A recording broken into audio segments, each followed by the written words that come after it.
Ya Arhamar Rahimin, irhamna.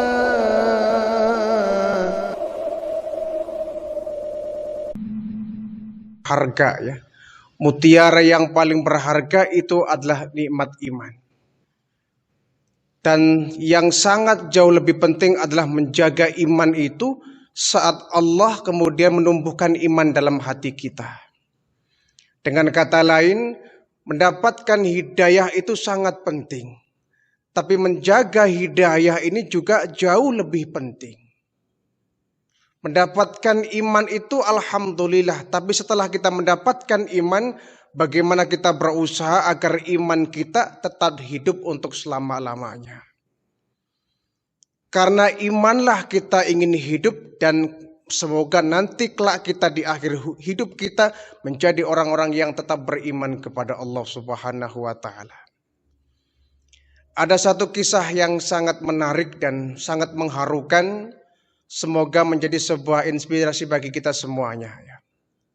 Di zaman Fir'aun ada seorang wanita mulia, wanita soleh bernama Masitoh. Kisah ini sangat melegenda ya, dan banyak memberikan petuah dan nasihat untuk kita betapa pentingnya kita menjaga iman ini. Yang terkadang kita dalam menjaga iman senantiasa menghadapi yang namanya resiko. Resiko menjaga iman biasanya adalah sangat berat ya. Sebagaimana yang dihadapi oleh Masitoh. Siapa Masitoh ini? Beliau merupakan wanita budiman yang bekerja di istana Fir'aun ya. Pembantu lah, budak Fir'aun yang bekerja di istana dia ya. Sebagai tukang sisir ya. Kerjanya tukang nyisir rambut orang-orang istana. Jadi Fir'aun dan seluruh anaknya itu yang nyisir adalah Siti Masitoh. Dan Masitoh ini termasuk wanita yang beriman kepada ajaran Nabi Musa alaihi salam.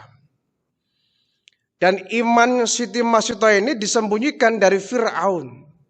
Fir'aun tidak tahu kalau kemudian Masitoh ini wanita yang beriman kepada Allah Subhanahu wa taala. Satu hari ketika Masitoh ini sedang menyisir rambut ya, putri dari Fir'aun ini, ketika disisir rambutnya tiba-tiba sisir jatuh. Ketika sisir jatuh, refleks Siti Masitoh mengucapkan subhanallah ya. Ketika dia mau ngambil sisir, dia mengucapkan bismillahirrahmanirrahim ya. Diambillah sisir yang jatuh dari tanah. Nah, putri Fir'aun ini mendengar Masitoh mengucapkan bismillahirrahmanirrahim, bertanya, "Wahai Masitoh," kata putri Fir'aun ya, "apakah engkau memiliki Tuhan lain selain dari ayahku?" Masitoh menjawab, "Wahai putri yang cantik, ketahuilah bahwa Tuhan saya, Tuhan kamu, dan Tuhan bapakmu Fir'aun adalah satu, yakni Allah Subhanahu wa taala." Oh, jadi ada Tuhan lain? Ya memang Tuhan cuma satu, kata Masitoh. Tuhan saya, Tuhan kamu, Tuhan bapakmu, dan Tuhan seluruh alam cuma satu, yakni Allah Subhanahu wa taala. Oh, jadi selama ini Anda tidak menyembah ayahku? Ya tidak. Ayahmu itu manusia biasa, bukan Tuhan. Tuhanku Allah, sebagaimana Tuhanmu juga Allah Subhanahu wa taala. Oh begitu ya. Nah, kemudian putri Fir'aun ini melaporkanlah kejadian ini kepada bapaknya, yakni Fir'aun laknatullah alaih. "Ayah," kata putri ya, "Masitoh," ada apa dengan Masitoh? "Tadi ketika nyisir rambut saya, iya, sisirnya jatuh. Lalu ketika dia mau ngambil sisir itu, dia mengucapkan bismillahirrahmanirrahim." Maksudnya apa? Saya tanya ke dia, "Apakah ada Tuhan lain selain dari ayahku?" Apa jawabnya? "Ada ya. Tuhan saya, Tuhan Anda, dan Tuhan bapakmu Fir'aun adalah satu, yakni Allah Subhanahu wa taala." Fir'aun mendengar kabar ini kaget luar biasa. Benar begitu? Iya ayah. Coba panggil Masito. Dipanggil Masito oleh Fir'aun, langsung diinterogasi ya cara kita. Masito, saya tuanku. Apa benar berita yang saya dengar? Berita apa tuanku? Kau menyebut nama-nama Allah ya. Kau menyebut nama Allah. Kau mengucapkan Bismillahirrahmanirrahim. Kau menyebut nama Allah. Iya tuanku, emang kenapa? Siapa Allah itu, Masito? Allah itu adalah Rabbi wa Rabbukum. Tuhanku, Tuhan Tuhan dan Tuhan seluruh alam, itulah Allah. Maksudmu apa Masito? Kau menduakan aku. Kau menuhankan lain selain daripada aku. Kata Masito, Fir'aun, Anda adalah Tuhan bukan Tuhan. Selama ini saya bekerja untuk Tuhan. Tetapi Tuhanku cuma satu, Allah subhanahu wa ta'ala. Tuhan bukanlah Tuhan.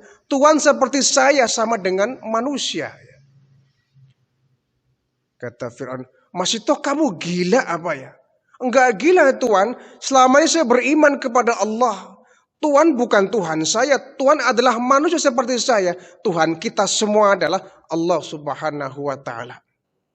Fir'aun semakin jengkel ya, semakin marah. Masito, kamu nekat ya. Kalau kau tidak menyembah saya, kamu tahu apa resikonya? Apa? Kau akan saya siksa. Silakan tuanku. Kau ini bagaimana Masito? Kamu lihat kan seluruh kota Mesir ini seluruh rakyat menyembah saya. Semua orang menyembah saya, tiba-tiba kau mengatakan ada Tuhan lain. Maka ucapanmu Masito, keyakinanmu membahayakan posisi saya. Membahayakan saya sebagai Tuhan orang-orang Mesir selama ini. Tuhan, maafkan saya. Sekali lagi, Anda adalah manusia seperti saya dan seluruh orang yang ada di Mesir sama dengan Tuhan, manusia biasa. Tuhan saya, Tuhan Anda dan seluruh manusia, Tuhannya adalah Allah subhanahu wa ta'ala. Semakin marah Fir'aun. Masito, kalau kau masih berani mengucapkan begitu, kau bukan saya siksa tapi kau akan saya bunuh.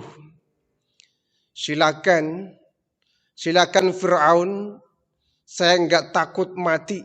Kamu enggak takut mati? Tidak. Demi untuk mempertahankan iman saya rela untuk mati. Hari ini mati, besok juga, lusa juga saya akan mati. Kalau Tuhan ingin menghabisi saya silakan. Tapi jangan mimpi Tuhan akan bisa membeli iman saya. Sekali Rabbi Allah sampai hidup pun, sampai mati pun Rabbi Allah, Tuhan saya Allah subhanahu wa ta'ala. Fir'aun semakin marah. Bukan cuma kamu Masito yang saya bunuh. Anakmu, keluargamu, semuanya akan saya bunuh. Kalau kau masih nekat, gak mau menyembah kepadaku. Silakan Fir'aun. Lebih baik kami mati. Tapi dalam kondisi beriman kepada Allah. Insya Allah setelah mati kami akan menemukan kebahagiaan. Silakan Tuhan. Kalau Anda ingin membunuh kami, menghabisi seluruh keluarga kami, silakan. Sampai di puncak marahnya Fir'aun, memanggil bala tentaranya. Tentaraku, siapkan tungku yang besar. Siapkan tungku yang besar. Isi pakai air, rebus sampai mendidih. Buat apa Tuhan? Saya akan merebus ini keluarga Masito yang sudah berani-berani tidak mau menyembah saya. Baik Tuhan. Seluruh prajurit menyiapkan, ada yang menyiapkan kayu-kayu bakar, ditumpuk sebanyak mungkin, kemudian disiapkan kuali yang sangat besar ya, disiapkanlah periuk, panci yang ukuran besar, diisi air, direbus. Lama kelamaan ini air langsung mendidih dan mendidih, semakin bergolak panas luar biasa. Kata Fir'aun Masito, kau lihat di depan kamu? Lihat tuanku, apa itu? Air mendidih. Kau tidak takut? Enggak. Demi iman aku rela masuk ke dalam air yang sedang mendidih itu. Yang jelas imanku tidak akan pernah tertukar Fir'aun. Sekali menuhankan Allah, selamanya kami akan menuhankan Allah.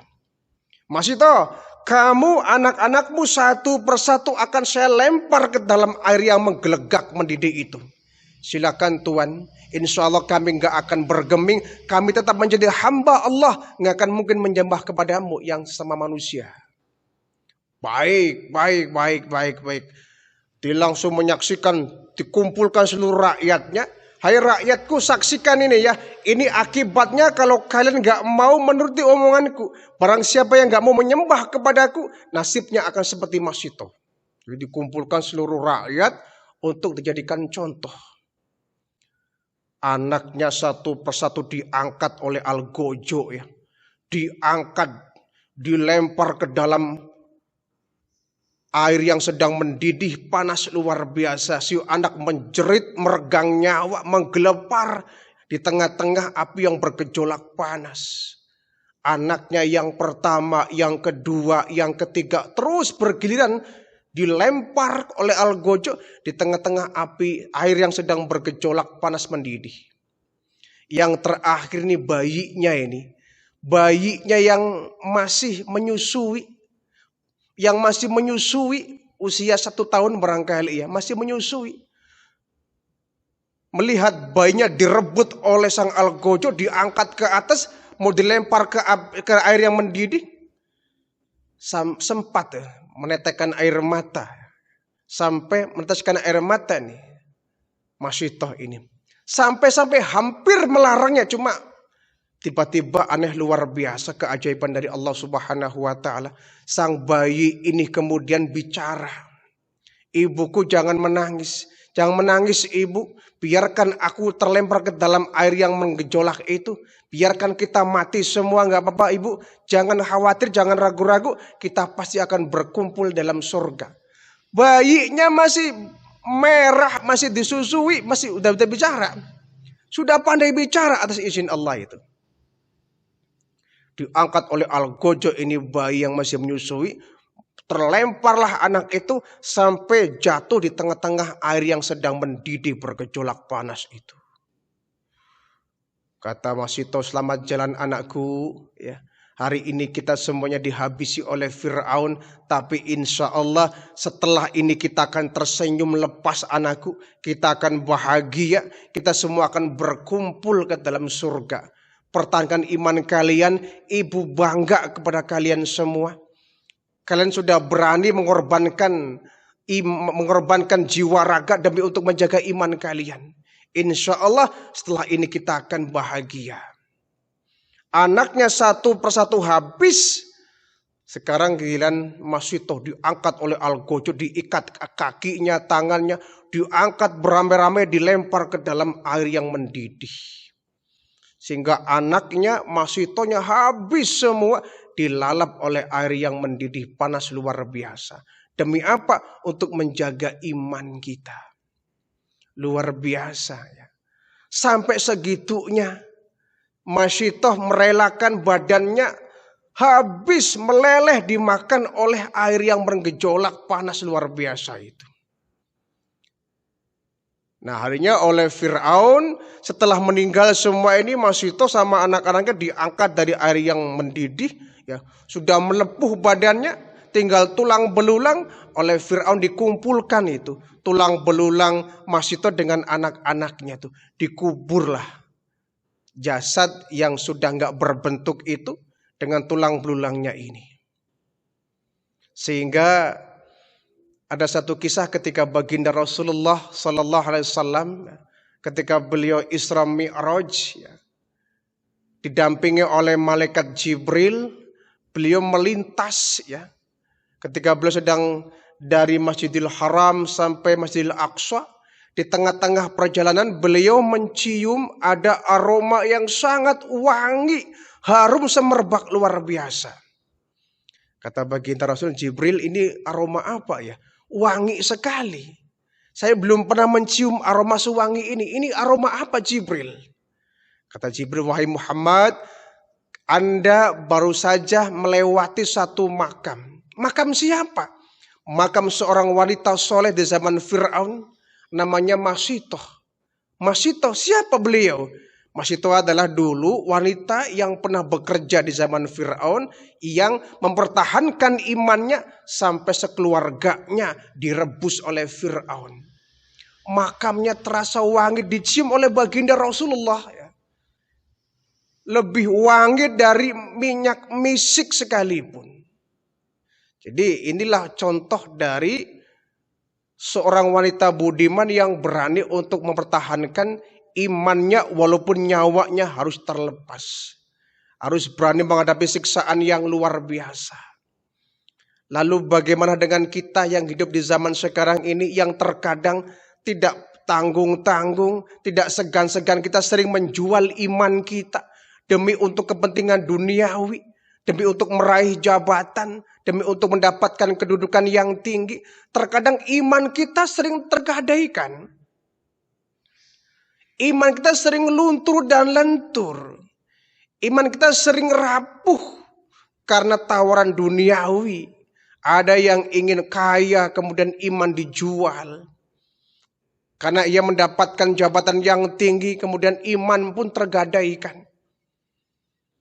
Lihatlah bagaimana Masitoh berani mengorbankan seluruh keluarganya sampai harus berujung maut demi untuk mempertahankan imannya. Ini mestinya menjadi sebuah pelajaran bagi kita betapa iman itu lebih penting dari segala-galanya. Iman lebih mahal dari intan berlian. Iman lebih mahal dari mutiara. Iman lebih berharga dari jabatan, pangkat, kedudukan, kekayaan. Karena iman inilah yang akan menjadi penyelamat kita saat kita di alam akhirat. Tanpa iman kita mustahil akan mendapatkan keselamatan.